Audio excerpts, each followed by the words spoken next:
देखिए green TV YouTube पर भी, बस सब्सक्राइब करें और बेल आइकन दबाएं।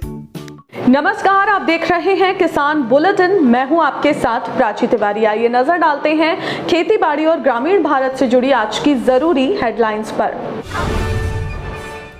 कृभुकों ने सीएससी से मिलाया हाथ, अब कॉमन सर्विस सेंटर से खाद व बीज खरीद सकेंगे किसान। प्याज की कीमतों में आया तेजी से उछाल, महाराष्ट्र की मंडी में 3,753 रुपए प्रति क्विंटल पहुंचा प्याज का अधिकतम दाम। अब आसानी से घर बैठे किसान क्रेडिट कार्ड बनवा सकेंगे किसान, बैंकों के चक्कर काटने के लिए नहीं होना पड़ेगा परेशान। अब किसानों के लिए खाद व बीज की खरीद करना और भी आसान होने वाला है, क्योंकि अब किसान कॉमन सर्विस सेंटर से भी खाद और बीजों की खरीद कर सकेंगे। दरअसल सहकारी खाद व बीज निर्माता कृभको यानी कि कृषक भारती कोऑपरेटिव ने इस काम के लिए सीएससी यानी कि कॉमन सर्विस सेंटर से हाथ मिलाया है। आपको बता दें कि कॉमन सर्विस सेंटर इस समय अपनी पहुंच गांव-गांव तक बना चुका है, जिसके चलते ही कृभको ने इस काम के लिए सीएससी को चुना है। खास बात यह है कि कृभको और सीएससी के बीच हुए समझौते का लाभ सीधे किसानों को मिलेगा, क्योंकि उन्हें उचित कीमतों पर गुणवत्तापूर्ण बीज और खाद की आपूर्ति हो सकेगी।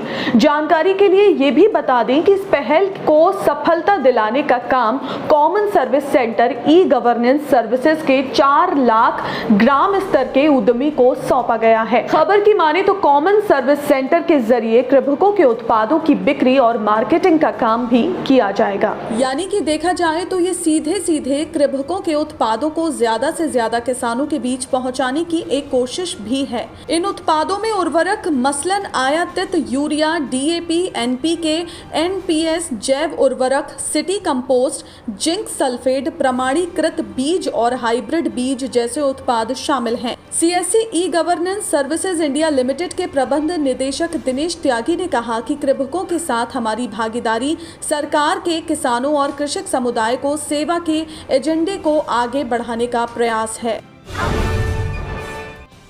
हर साल जैसे ही अक्टूबर का महीना शुरू होता है, वैसे ही प्याज की कीमतों में इजाफा होने लगता है।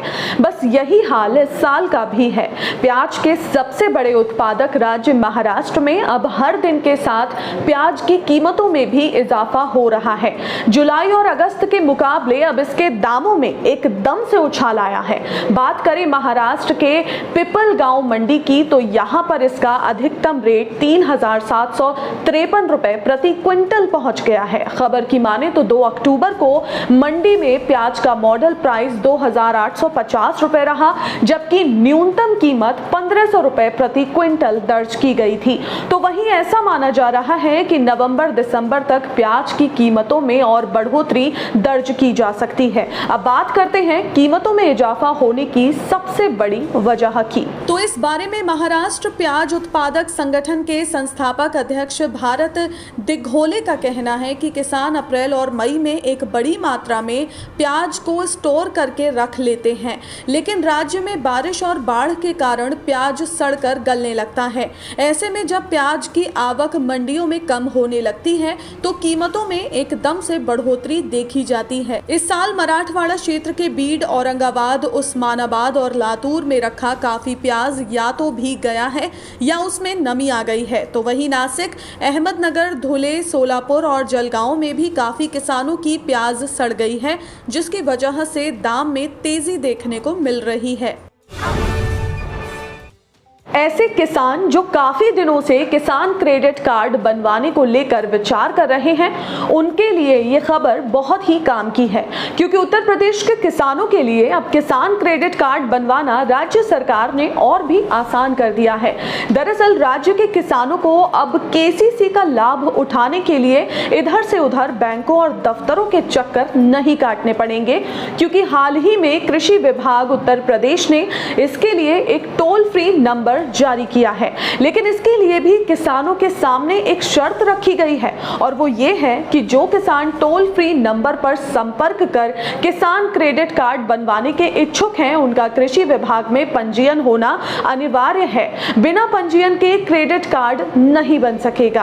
अब बात करते हैं टोल फ्री नंबर की, तो राज्य के कृषि विभाग द्वारा किसानों के लिए टोल फ्री नंबर 1800-200-1050 जारी किया गया है। किसान भाइयों को सबसे पहले घर बैठे ही इस नंबर पर फोन करके रजिस्ट्रेशन कराना होगा, जिसके बाद बैंक के प्रतिनिधि खुद किसानों के घर आकर उन्हें कार्ड बनाकर देंगे। आपको बता दें कि किसान क्रेडिट कार्ड एक तरह से किसानों का एटीएम है, जिसके जरिए किसानों को कृषि कामों के लिए लोन दिया जाता है।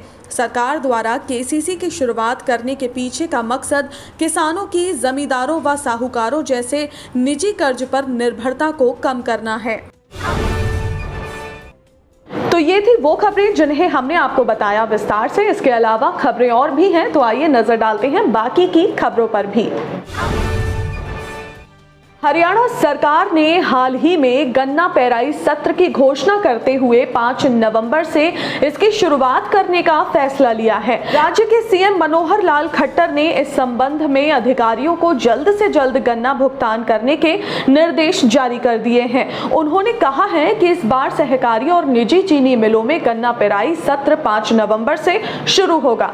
नारायणगढ़ चीनी मिल प्रबंधन को सख्त निर्देश देते हुए उन्होंने कहा कि पेराई सत्र 25 नवंबर से पहले आरंभ हो जाए, साथ ही इस मिल के किसानों का पूरा भुगतान भी सुनिश्चित किया जाए। इतना ही नहीं, उन्होंने बहादुरगढ़ और सरस्वती चीनी मिलों का पेराई सत्र 20 नवंबर से पहले शुरू करने के आदेश दिए हैं, जबकि पानीपत और करनाल मिलों को बढ़ी हुई क्षमता के साथ दिसंबर और जनवरी तक पेराई शुरू करने की बात कही है। जानकारी के लिए आपको ये भी बता दें कि इस साल हरियाणा सरकार द्वारा ना पेराई सत्र के लिए गन्ने की कीमत 362 रुपए प्रति क्विंटल तय की गई है, जो कि देश के बाकी राज्यों में सबसे ज्यादा है।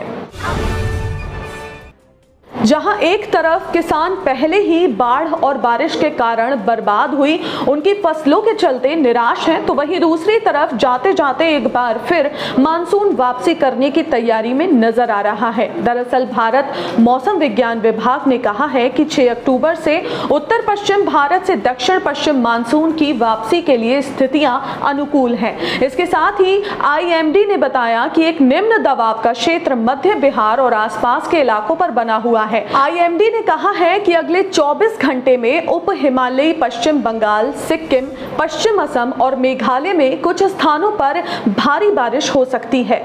मौसम विभाग ने बताया कि 4 अक्टूबर से लेकर 6 अक्टूबर तक तमिलनाडु, केरल, तटीय और आंतरिक कर्नाटक में कुछ हिस्सों में भारी बारिश हो सकती है। वहीं 5 अक्टूबर को इडुक्की और मल्लपुरम जिलों के लिए भी ऑरेंज अलर्ट जारी किया गया है। कर्नाटक के धारवाड़ की देसी नस्ल की भैंस को अब राष्ट्रीय मान्यता मिल गई है, जो कि कर्नाटक की पहली देसी नस्ल है जिसे ये महत्व मिला है। आपको बता दें कि राष्ट्रीय पशु आनुवांशिक संसाधन ब्यूरो हरियाणा पशुओं के बारे में एक रिसर्च करने के बाद ही उन्हें मान्यता देता है, जिसके चलते धारवाड़ी भैंस को भी ब्यूरो द्वारा काफी रिसर्च के बाद अब मान्यता मिल गई है। इस भैंस को स्थानीय लोग धारवाड़ी येम्मे कहा जाता है। बता दें कि धारवाड़ी भैंस 17वीं देसी नस्ल है जिसे ये मान्यता मिली है। तो फिलहाल किसान बुलेटिन में इतना ही। आप स्वस्थ रहिए और अपना ध्यान जरूर रखिए। फिलहाल मुझे दीजिए इजाजत। नमस्कार। देखिए ग्रीन टीवी YouTube पर भी, बस सब्सक्राइब करें और बेल आइकन दबाएं।